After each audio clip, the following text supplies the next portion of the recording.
Mental health, something of great importance, yet something that has been lately neglected in the state of New Mexico.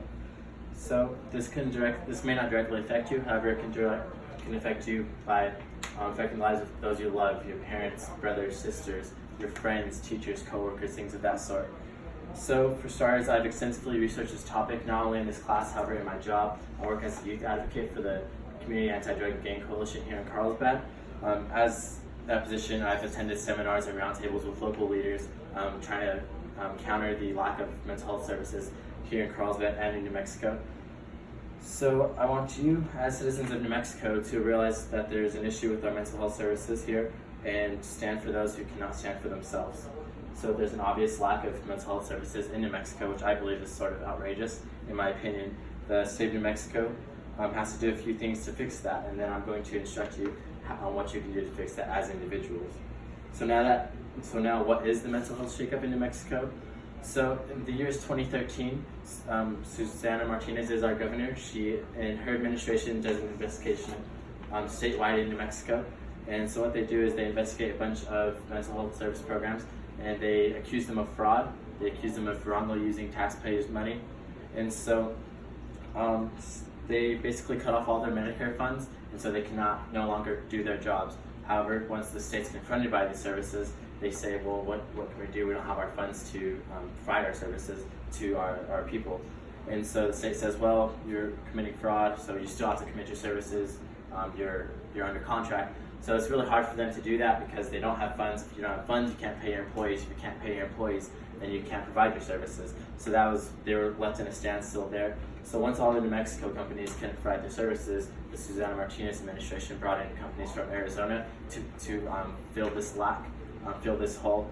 And as this was, on paper it looked okay, it looked like it would work out, however that wasn't the reality. The reality of it was that the residents who were receiving these services, they were not comfortable with receiving these services from these companies. The New Mexico companies had already established rapport and relationships with these people who needed these services, and it just wasn't the same with the Arizona companies.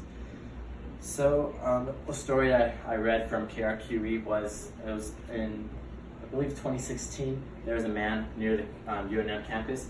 He was being a disturbance, acting crazy, not really dangerous, just kind of a nuisance to the public. And so the police was contacted. The police arrive. They see that he's not being dangerous. They can't arrest him because he's not being a danger to himself or others. So once he sees that he can't be arrested, he does something really, really crazy. He starts to moon the police, which is illegal to act of public indecency. So he did this for a few reasons, many reasons. One of the reasons being that some people feel that it's easier to receive help with these services in jail than it is to receive them out of jail, which I believe is kind of sad and an obvious issue here in New Mexico. And then another story I read in the Carlsbad Current Argus, it was about a family who lives in northern New Mexico. They adopt children. They have about 7 to 8 adopted children. All of these children need health services. They need counseling. They're all on medication. And so once these funds were cut from these programs, it was hard for them to receive these services because they had to travel 2 to 3 hours just to receive these services, which really made their lives a lot harder, so they can't always receive the services that they need. So now we know what the issue is, so what do we have to do to change that? Well, it's a really easier thing. It's easier said than done. It's a simple answer is New Mexico needs to reestablish the funds for these health service programs. And like I said, that's really easy said, hard to be done, because in order for that to happen, there has to be an increase in money, and that comes with politics as well. Those two things together can be a disaster at times, and it does take time. But if we do stand together, and if we do face this mountain together, we can reestablish these relationships and these health service programs. So what can you as a New Mexico citizen do to help achieve this solution? You can bring awareness. Talk to your family, bring it to your work area, bring awareness to your work area, your personal life, social life, things like that.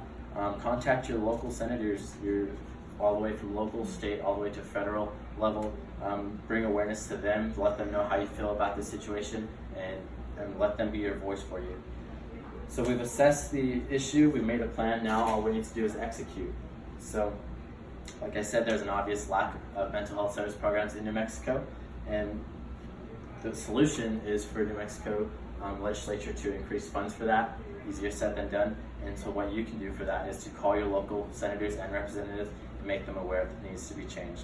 So I want you, as citizens of New Mexico, to stand up for those who have trouble standing for themselves.